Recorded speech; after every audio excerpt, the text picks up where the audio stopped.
Welcome to the Investigation Game podcast, brought to you by Workman Forensics.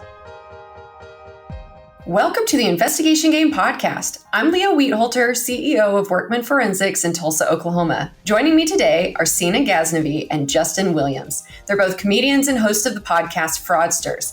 It's on Spotify, and it's an hour-long comedic true crime episode and miniseries on all kinds of frauds like Barry Minko and Kevin Trudeau. Seena is a producer, non-practicing lawyer, and Justin is a professor of history at the City University of New York. Thank you for joining me today, Seena and Justin. Great to be here. Yeah, thank you for having us. This is awesome. Well, today we're going to discuss your most recent episodes about Enron, but before we get started, I'm really curious, what inspired the two of you to create a podcast about frauds and fraudsters? Justin, do you want me to take that? You want to take Yeah, you should take that one. I was actually reading a story in Bloomberg about the cannabis bubble that someone was saying is happening right now. And they said that it was an absurd thing. There's a lot of fraud. People are making things up, almost like the 90s when someone said that they cured AIDS. And the company was called Uniprime, and the stock price jumped 1,200%. And I saw that line and I said, what? That is the most ridiculous thing I've ever heard in my life. Why is this not more well known? And I looked it up and I looked into it. And then it was almost one of those things where once you see a blue car, then all you see are blue cars. And all I saw was fraud after that. And finding out that someone had actually said they cured AIDS and had gotten far enough to get a publicly traded company to share that via a bunch of press releases. And then their stock price did jump 1,200%. It only lasted a month and they did get dinged, but they didn't go to jail or anything like that. I mean, it's just a very, very nice letter from the SEC.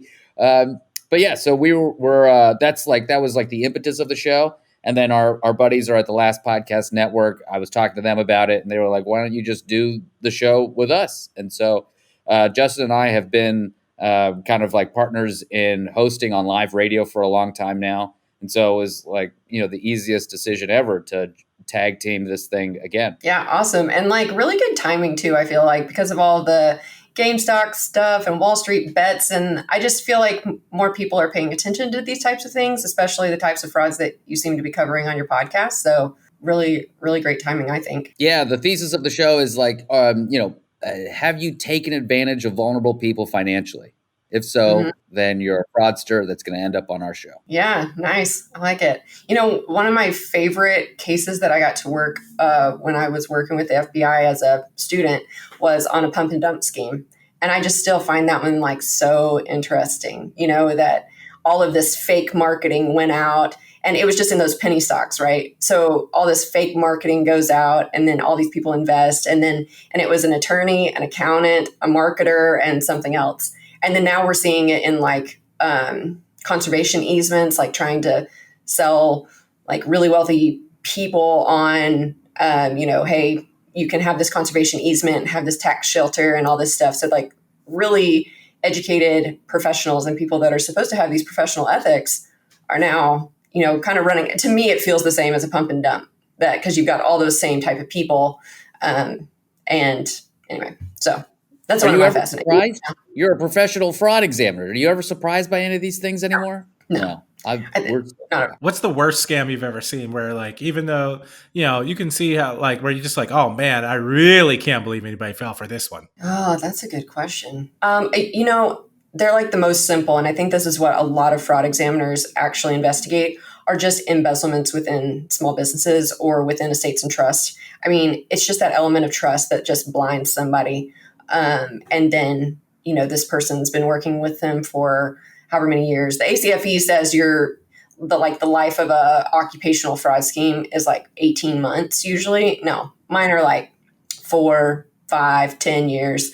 Like, so you're in the like millions of dollars of losses to these small companies or even to like estates and trusts. I mean, it just happens over a long time. So that's the thing we've noticed in the show too, is how long some of these fraudsters, like even like a Jim Baker, right? How long they've been able to put up the con for, where it's almost like it's happening for so long that reality isn't reality anymore. It's their reality that they've created. And to actually attack them and say that what they're doing is fraudulent is truly an attack. We are attacking who they are and everything they stand for almost. Yeah. Have you guys like looked at the ACFE's fraud triangle, or like they are the ones that talk about it the most, but the old fraud triangle. Yeah. So like, I think that it's possible, and I've never really talked about this with anybody, but the longer a fraud scheme goes on, I think the more like solid that rationalization piece becomes. So then it can like become part of this person's identity, and like, well, this is just who I am. There's a funny, it reminds me of Barry Minko, the ZZZ Best guy. And one of the things he would do when he was running whatever variety of Ponzi scheme he was running is he would get cash out, and he'd show a thick wad of cash and break people off like a few bills of $100 bills or whatever, and people would be happy, and he would placate people all the time. So a stack of money goes a long way, but it's not the 90s anymore. So I can't like show people a Venmo balance because that's like real money. Right. So the style of your podcast, what is that style? Who is your audience? And what are the types of frauds that you've covered? You've mentioned a couple. So I think we're edutainment or infotainment. Seena has a lot of the information, like a lot of legal cases, a lot of information. I mostly do jokes and bad impressions. That's what I add to the show. That's awesome. That is awesome. Yeah, and our audience are mainly like that 18 to 30-year-old group. It's a lot of people. Actually, oddly enough, that's like the general demographic. It's like skews male, like probably 60-40 male, female for our show, maybe like 65-35. But what's really fun is like the number of, what I personally love is the number of people like yourself or people that are in like high intellectual positions, right? Either they're accounting students or they're students of fraud of some kind, or we just got a professor of government that emailed the other day with stuff, and they're sending us tips and everything like that. So we're really happy that like people that are studying this stuff, are listening to the show, because it definitely is nice to hear, especially given the amount of research we do, when someone that knows what they're talking about emails and they say they like the show. Yeah, I heard at the end of one of the ones I was listening to, the text number, like that you can text tips to you or whatever. And I thought, oh, that's such a good idea. Do you get response that way? I mean, do people send you tips? Hundreds. So many. It's like there's every time you think you've got a good handle of the number of frauds that are out there, there's just hundreds and hundreds and thousands of more that are out there. And these are just the ones that people see in their news feed. We're not talking about like the small town ones that never really even make it past their local paper. So there's always that whole vertical as well here that we haven't covered. Yeah. So you mentioned your research. What is that research process when you've decided to cover a fraud? Because for me, it's like my cases that I'm working. So I'm always curious how someone who's not working in this field, like what's your process to get that? And you guys have some great clips that you also include in your show. So so basically we start off with, we map out the season, and we think about what episodes would flow well into the next and what kind of like arc we want to have for the season. How do we want to start? How do we want to just like we would do in a stand-up set, right? How do you open? How do you sustain? And how do you close? And so that's why Enron is a 4-part series that we're closing on, because we feel like they were like the pinnacle of frauds for at least our season 1, right? And we feel like we were able to give a little bit of a different angle. So we kind of consume whatever media is out there already. So documentaries, articles, books, and that kind of thing. And then we try to find like, what haven't people looked at? What haven't people talked about? And so we try to take that as like a through line for our show. And then we go into like a pretty robust LexisNexis legal search of like case law and stuff. I just got a legal intern this last year, so it helped me out a lot, not having to read the cases and stuff. It brought me back to law school, which was not a good experience. And then we also do like biographical research. So we want to know who they are. One of my favorite things to do is to like basically go in Lexis and go down a rabbit hole of what companies were they the corporate officer of? What company is that connected to? And where is that? If they have a real estate holding, how much is that real estate worth right now? And where is it? When did they buy that real estate? Was it at the peak of the fraud that they had, or was it afterwards? So there's all those little details that you can start pulling together. And then, of course, the YouTube clips are like, they're gems because people, all these fraudsters, they just end up always saying the stupidest stuff. Yeah, it's awesome. And then I go through all of that research and all that meticulous planning. And then I see what pop culture references or song parodies I can cram into it. That is awesome. Yes. Yeah. Wow. That's a lot. That is just a lot between both of you. I mean, to be able to plan that out. Oh my goodness. I think of who do I want to have on the show this year? And then I just write some questions and interview them. So that is like some intense planning. Exactly. And then a lot of times we have to like explain a complex topic because the people that are listening to our show, I mean, some of them are people that study in the field and everything, but most, if not the vast majority, have never heard of some of these financial kind of instruments or some of the types of schemes and stuff. So you really have to break it down because we're all part of the same system and we're all potential future victims, right? So knowing how these things work and being able to explain that in a digestible way over a podcast while your co-host is trying to do a song parody is a challenge at times. Yes, I would think so. Oh my gosh. Okay, we're going to take a real quick break. We'll be right back. At Workman Forensics, we're your modern-day Sherlock Holmes. The team at Workman Forensics follows patterns to find money through forensic accounting and fraud investigation services. Using our data sleuth process, we build client cases telling the story of what actually happened. This process serves clients in the best way, whether they are going through a divorce, a partnership dispute, an estate and trust dispute, or a fraud investigation. So what is data sleuthing? Well, after serving clients in this best way for 10 years, we are proud of our technological improvements, making our investigations work similar to that of a manufacturing process. By following a consistent investigative and internal process, our team addresses client concerns in a timely, responsive, and thorough manner. But don't worry, clients don't go through this process alone. We believe communication is vital to the success of an engagement, so each client is guided by a highly trained and specialized expert forensic accountant along the way. And because we think data sleuthing is the best way to investigate financial disputes, we work to train other professionals as well through our investigation games, guided interactive workshops, and our Be a Data Sleuth seminars. To learn more about any of these services or trainings, visit our website, workmanforensics.com. In fact, our website is full of resources for anyone looking to learn more about forensic accounting, fraud investigation, or our data sleuth process. This includes blog posts, free Excel downloads, more podcast episodes, and links to our YouTube channel. So if you're looking to get into the investigation industry, or if you've been an investigator for years, we know you'll find something helpful in our free resources. So visit our website, workmanforensics.com. All right, welcome back to my discussion with Seena and Justin. So in the most recent episodes that I listened to, you talk about Enron. And so, like, what about Enron? I mean, other than it's just massive. I mean, it's massive. But what about Enron, like, stood out to you that made you want to cover it, especially in the 4 episodes? Yeah, I mean, for me, it's the size of it. It's how notable it was.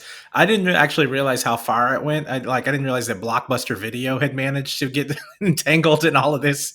That was my favorite part. That it's like, oh, even Blockbuster is in this. And they were claiming profits from Blockbuster, which I think is like a huge warning sign that nobody really saw at the time.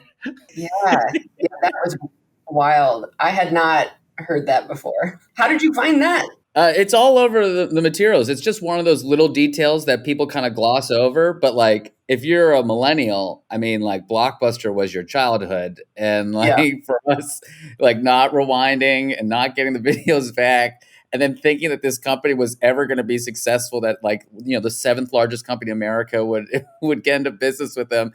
And it's just too funny for us not to cover. I mean, we didn't intend on doing 3 parts, but the Blockbuster thing was too funny. It's too insane that they claimed, I think it was $53 billion of profits from the company that charges you when you don't rewind and don't turn videos. It makes 0 sense, So that for us it was just too funny. And I think the other thing too is Enron's one of the reasons why we call the show Fraudsters, because I don't like it when we just talk about the company. We should be talking always about the people, because the company allows us to get a separation from the fraud and how pernicious it is, because these are humans committing crimes, morally despicable crimes against other humans, like causing the blackouts in California by taking energy out and selling it back at thousands of percent higher than what the normal rate is like a sociological experiment in evil. And that to me is why we want to focus on the people, because, if you look at the financial collapse, right, it's just this abstract feeling of what happened. We have AIG, we have Lehman, I think Justin in the beginning of the season actually had a great joke of who are the Lehman Bros? And I think that is like a really important concept, is who is behind all of these crimes. And we need to know that these are people. Jeff Skilling, Kenneth Lay, Andy Fastow, Richard Causey, like all of these people are guilty, and we don't care. We just say Enron and we keep it moving. I think that's the part that motivates us to talk about. Yeah, I definitely noticed how you did go into a lot of the leaders, like you just listed, like all of their backgrounds and just kind of strange stuff about them, like from college or whatever. Because, yeah, you're right. And you mentioned the blackouts too.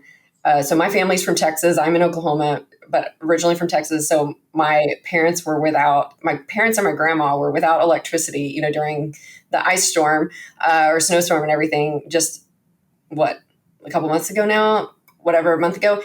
And I could not help but think of the Enron case when all of that was happening. Now, I don't know that was like actually happening, but it's just so weird. And knowing about the blackouts and how they were doing that, I was like, anyway.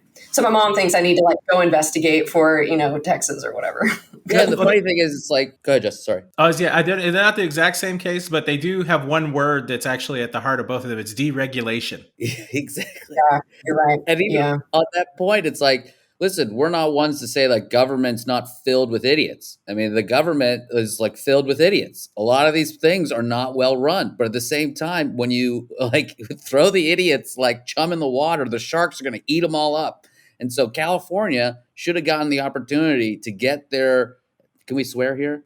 And they could have helped out. Lives could have been saved if they just would have moved at a speed that's a little bit faster than the snail's pace that they were moving at, or not allowed like these corrupt special interest groups to come in and sway them so easily. What did you know about the case prior to your research? Did you know a lot? I only knew mark to market. And I knew like this vague thing that like, okay, they said they had profits before, or they overinflated profits. That's all I actually knew. I didn't really know the nuances if mark to market is nuanced, but it is just, if you have a 20-year deal, you can book all of the profits for that deal the day you sign, which is,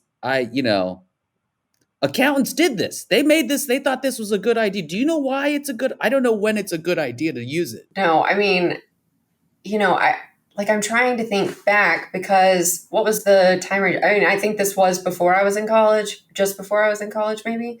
So a lot of things had changed by the time I was studying accounting. So going back and listening to podcasts or, reading things about Enron, it's like the words don't even make sense anymore, because it's like, how was this ever a thing and that it was okay? Because we were just talking today about how the intention behind financial statements is that you're communicating your revenues and expenses in a timely fashion. So to take like profits you haven't even earned yet and put it on your financial statements is just, it just defeats the whole purpose of financial statements in my mind. But I can't I wasn't in the profession when this was going down to know how that would be considered okay. Yeah. Sorry, I Yeah. feel like we're on the show. So. I knew Enron was in Texas because I used to live in Texas, and I lived in Texas when George W. Bush was governor, and I remember that he had extremely close ties to Enron. So I remember. That's what I remember. And I also have friends that work in the oil and gas industry in Houston. So that's how I had heard of Enron. Yeah, I didn't. Other than like going to school and you hear about it in accounting or whatever, a little after it happened, I didn't really know a whole lot till honestly more recently when I started studying it too. What are some of those other things that you maybe found in your research that you hadn't heard anywhere else? For Enron or for other? Enron. like any of the players or Well, the Blockbuster thing was probably the most joyful, saddest discovery. And what's funny about the Blockbuster thing too is that Blockbuster was the risk averse one in this situation. They were the ones that were hesitant of the deal going forward. With Blockbuster at that time, I think must have started seeing the writing on the wall that like things were not going well for their terrible business model, and that that they just wanted to they got paid basically to do the deal with Enron. And Ken Lay was the one who was going to say, I'll deal with the studios. Don't worry about it, which is beautiful. I think the other parts of Enron that we discovered was how many Ivy League educated geniuses not only supported the ratings of like investor grade ratings of Enron, but how everyone was in on it, right? And they didn't see that their culture that was there, the rank and yank. We actually didn't talk too much about this, but every quarter, I think the bottom 5% performers were fired immediately, and there was a committee that basically rated you, and if you were in that bottom 5, no matter what. And so the whole culture was, what have you done for Enron recently? And when you do that, you're not going to get honest people. People aren't going to care about being honest. People got to eat. They got to keep their jobs. So it's like, I don't even, you can blame the people that were doing some of these things to a certain degree, but how much can you blame when someone's got a kid at home or they got like a sick family member they got to take care of? Sure, you want me to take energy out of one state and put it back into them and sell it so I can keep my job? Yeah, of course they're going to do these things. And that's like the kind of like the victimization that we could start looking at in almost like a different lens. And like the Jeff Skillings of the world are too callous to see that what they were doing was wrong. Even today, Jeff Skilling doesn't think he really did anything wrong. He's just like, he's okay with it. You know what I mean? And I when I left Texas, I moved to Missouri, and I went to a school in Columbia, Missouri, where the University of Missouri is. So I was happy to find out about Kenneth Lay's links to Missouri, in particular, why it was so controversial that they named the chair of economics after him. And there was a huge controversy about that as Enron was on trial in like 2008. It's like, are they still going to keep the Kenneth Lay chair in economics donation? Right. Yeah. Wow. So since you've covered so many fraud schemes in this first season, are there any similarities that stand out to you amongst the players perpetrating these frauds? Reality distortion field, for sure. Yeah. That is it's unreal. Just a distorted reality. And I think we've seen that. And this is before the internet. Like, this is before social media. We find it easy to be in our own realities now with like, small little metaverses that we can all live in and forever not think about. This is like the 90s, the 80s, the 70s. This is the human condition that has a problem, right? So that to me, I think, is almost universally, because it goes back to that rationalization point, where that is always as part of the fraud triangle, that is the craziest part, and really all you need is like a sassy aunt or a good friend to shake you out of something like that and tell you that you're being crazy. Right.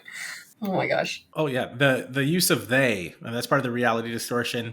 It's always they. They're always like, they don't want you to know, or they're part of them, or, and every single one of them does that, no matter what the con is convincing you that there's a they out to get the group that they're kind of like, grooming you to be a part of. So the they is like that exterior group. Yeah, it's the way you get people to, like the way cults and other things work, to, stop listening to like their friends and family and experts because they're all part of the conspiracy, right? They don't want you to have this good thing that the fraudster is offering. Yeah, you're right. There's I think it was in the Wall Street Journal, and one of our local fraud examiners covered it on the show about like kind of a robocall scam. And so, this person likely not even in the States, but controlling this lady so much and like getting all this, just extorting her for all this money.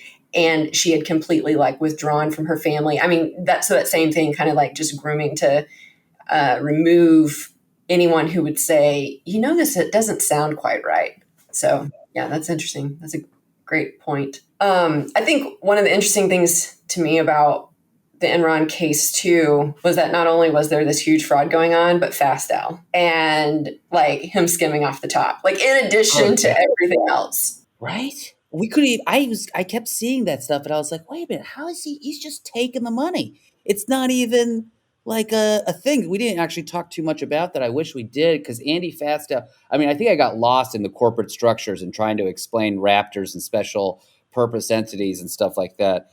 You can really get in the weeds, but really it's just, one shell game after another. And he got his wife involved and they were just skimming money. They were already making millions of dollars. And I wouldn't even know. Oh, you lagged a little bit. I stopped talking immediately. Oh, sorry. Go for it. I'll Right. stop. Oh, I was just gonna say, that's another thing they have in common. They can't stop. Yeah. They can't, it's always theft on top of theft, or like the thefts get bigger and bolder and more outrageous when they're never content to just like steal just like a lot of money. Has anyone told you guys about Nathan Mueller? Have y'all run across his story? Mm-mm. I think my listeners are going to be like, that's not how much money he stole, but I think it's around $30 million from ING. Maybe don't quote me on that because I'm doing this off the cuff. I don't have notes. Okay. But he stole $30 million, but originally he was just going to steal. He kind of found a loophole he was like a CPA and part of their accounting and whatever. And so he found this like loophole where he could siphon off some money to like pay some bills that he had. But then he saw how easy it was. And so he kept stealing. And then he needed a reason to like justify why he had all this extra money. So then he started gambling, but like he wasn't actually a gambler. So then he got addicted to gambling. And then it just like this snowball effect. Anyway, it's fascinating. He shares his story a lot. It's all the same. It's all the thrill. It's the thrill of stealing, the thrill of gambling. Yeah. I mean, I love playing craps, but at the same time, I don't know if I could spend more than a few $100. I mean, that's like terrifying. If to just start losing that much cash. I got student loans. I can't. Right. Tony Soprano had a bad gambling habit as well. Yeah, we all know what happened to him. Well, we don't. No, we don't. We don't know what Oh my gosh. Justin did spoil Sopranos on the show, actually, and we got a listener that was in the middle of watching it in the pandemic with his wife, and he emailed, and he was so angry with us. He was like, I really love your show, but I cannot believe you just ruined this entire series for me. Oh my gosh. I waited 20 years. That's statute of limitations. What are you going to do? I mean, come on. Yeah. The odds of that, man. Somebody got mad at me for spoiling Titanic. Yeah. This is a different one. For real? The boat sinks. Okay. Okay. Sorry. Oh my gosh. Well, okay. So before we wrap up, I'd like to ask each of you if there's a fraud that you've covered that's just a story you'll never forget. And maybe it's like a piece of it, since you guys dive into so much of these, but like a piece of a story or a piece of a case that you've covered that you'll never forget. For me, it'd be Barry Minko. The fact that he took a fake carpet cleaning stock scam, and then he goes to jail and pretends that he's a born-again Christian in order to become a head of a church, steals from that church in order to fund a film where he plays himself in like an autobiographical film, and he's paying people with all stolen money on the set. And he manages to get James Caan, Mark Hamill, Talia Shire, I think, is in it. He managed to get all these people, but he plays himself for the second half, and it's absolutely awful. But it's all, I mean, I think it's the greatest con ever. It's a con that pays for part of the con that also advances the con. I think it's the greatest thing. And it actually had James Caan in it. He's very meta. Yeah. Wow. Okay, I didn't know that. So obviously I haven't listened to that episode yet. You should watch the movie the movie Con Man. It's horrible. I don't know. We play a couple clips. We played, I think, what you need to hear from that movie. That's but the movie is absurdly bad. I mean, knowing how the movie was produced based on doing the episodes and then watching that movie is unreal. I mean, Hollywood's its own fraud and it's in and of itself, but I mean, they're like saints compared to Barry Minko. I guess the one that that jumps out to me is the Hitler diaries. Someone created fake diaries and said they were Hitler's, and then they wanted to sell them. No one, they couldn't sell. They couldn't verify them, or they kind of verified them. But the and they couldn't sell them. And when they wanted to bring them to America, the person that ended up buying them to distribute them was Rupert Murdoch. And to realize that he was the one that closed the final deal to bring in fake. And then after they released them and everything, they found out that they were fake. And he was like, nah, it's okay. And it's like, couldn't we have seen the literal Nazi red flag that went up at that time that this was going to be a problem with this man? But, to each his own. It's a free country. Wow. That actually reminds me of the show, The Con, that's on ABC right now. And they had one about a guy that was, I think he was like kind of in Hollywood, like selling like all of this really old, expensive wine. But it was just that he was like making his own wine and just reusing the expensive bottles and stuff. Oh yeah, there's a doc on that guy. Yeah, and it was a Coke. Bill Koch? Is that the? Oh, yeah. One of the Koch brothers. One of the Koch brothers is the one that like decided I'm gonna like take this guy down because he had tons of bottles that had been like recreated by this guy. He spent I think like $150,000 or more on just the fake bottles. He was just pouring wine and making blends or whatever, and people were like, "This is amazing," and he just knew how to talk and sell it, which is, you're still getting drunk. Right. And speaking of those, how these guys like to create these videos and stuff, he like had this film crew with him, the con artist did. And so like, as I'm watching the documentary with my husband the other night, I'm like, oh, he said that. Like, he actually said what his con was, like, on this video. But everybody just thought he was, like, being funny. But he actually, he said it. He looked at the camera. He's like, it's not like I'm just putting Boone's Farm into vintage bottles. It's pretty close to that. Yeah. Anyway, well, Seena, Justin, thank you so much for taking time to talk with me today. And if any of our listeners would like to connect with you or learn more about your podcast, what's the best way to do so? You can follow us on Fraudsters LPN and on social media. You can find us on Spotify only right now for the show. We're at Fraudsters. And of course, you could send us tips at our tip line, 412-285-1255. Awesome. Well, thank you both so much. Thank you. This was so fun. Thank you, Leah.